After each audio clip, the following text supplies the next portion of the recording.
Olá, eu sou a doutora Ana Paula Melro, eu sou cirurgiã pediátrica e vou abordar o tema das lesões ovarianas em crianças, cistos e tumores. Essa palestra faz parte da campanha do 1º Outubrinho Rosa Campinas, projeto desenvolvido pela Clínica Previna. É um grande prazer poder participar deste projeto e compartilhar essas informações. Antes de falar das doenças do ovário, é importante saber de suas funções. O ovário é um órgão do sistema genital feminino responsável por produzir células reprodutivas femininas e também hormônios sexuais, denominados de estrógeno e progesterona. O ovário é responsável pela puberdade, pelo desenvolvimento de características sexuais secundárias, como o desenvolvimento das mamas e o aparecimento dos pelos pubianos. É responsável pela função reprodutiva, produção de óvulos e também pelo ganho de massa óssea, que se inicia na adolescência com estabilização em torno dos 30 anos. Portanto, lesões, doenças ou perdas do ovário podem acarretar problemas no desenvolvimento da puberdade, na função reprodutiva, ou seja, dificuldade de gerar filhos ou infertilidade, e também no ganho de massa óssea, ocasionando osteoporose precoce e fraturas. As lesões ovarianas, elas podem ser divididas em 2 grandes grupos. As lesões neoplásicas, representadas pelos tumores malignos ou benignos, e pelo grupo das lesões não neoplásicas, que são representadas pelos cistos de ovários funcionais, os cistos de corpo lúteo, torção de ovário, endometriomas e processos infecciosos. Dentro das lesões não neoplásicas, os cistos funcionais são as lesões mais comuns. Eles podem ocorrer em qualquer faixa etária, porém é muito mais comum na adolescência ou próximo a ela. Geralmente se apresentam como múltiplos cistos pequenos de tamanhos variados decorrentes de alterações ou estímulos hormonais. No entanto, eles podem por si só crescer por um acúmulo de líquido em seu interior. Este aumento progressivo provoca uma pressão e um peso no ovário, acarretando a sua torção. Nessa situação, geralmente a cirurgia é necessária. Os cistos funcionais, eles podem ser assintomáticos, serem um achado de exame, como numa ultrassonografia de rotina ou por uma outra queixa qualquer, ou também pode ser encontrados durante o intraoperatório de uma cirurgia. Os cistos podem também apresentar sintomas, como dor, sensação de peso, ou se apresentar como uma massa palpável, no caso dos grandes cistos. Podem também ser responsáveis pelo desenvolvimento precoce dos caracteres sexuais secundários, como mama e pelificação pubiana. Os endometriomas e os processos infecciosos são raros na faixa etária pediátrica e na adolescência. O diagnóstico dos cistos geralmente é realizado das lesões ovarianas, é realizado por exames de imagem, como ultrassonografia, tomografia computadorizada e ressonância magnética. Geralmente iniciamos com ultrassom, e se o cisto apresentar características malignas, ou seja, componente sólido ou heterogeneidade, solicitamos a tomografia ou a ressonância magnética.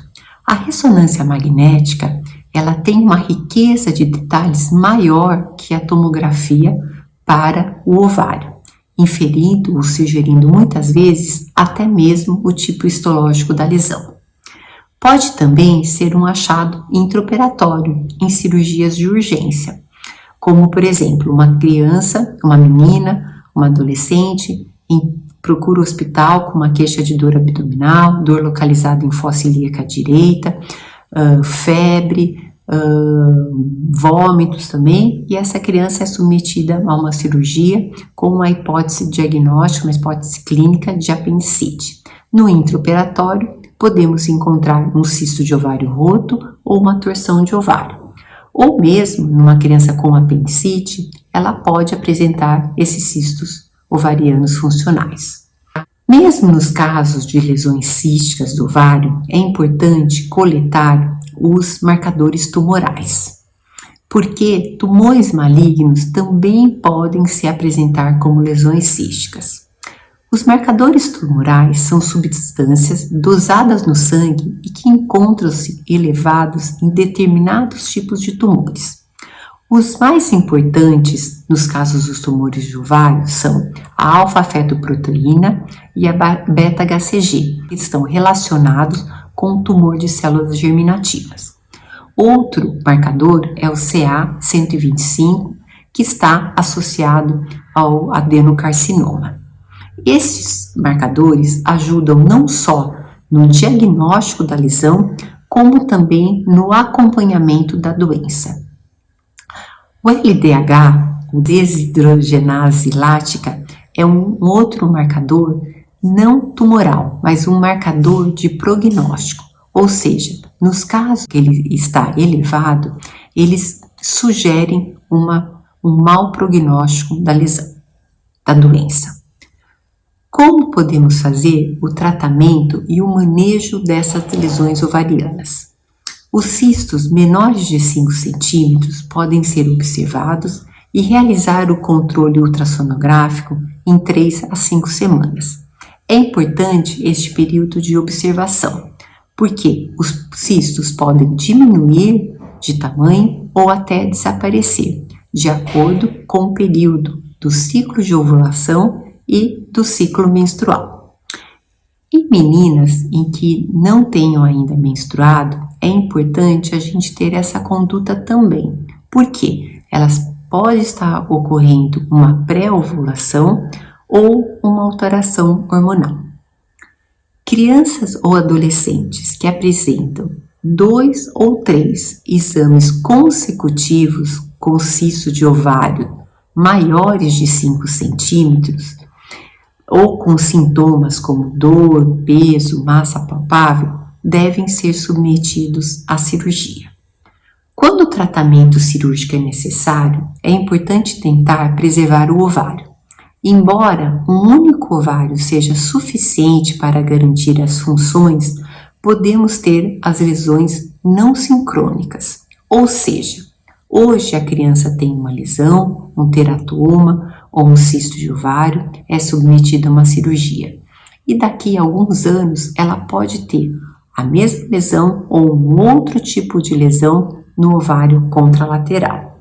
Portanto, em caso de marcadores tumorais negativos, inferindo que é uma lesão benigna, lesões pequenas, lesões unilaterais, devemos sempre preservar o ovário ou parte do tecido ovariano. Nas cirurgias de urgência ou na suspeita de malignidade, devemos manejar esses cistos com cautela e princípios oncológicos.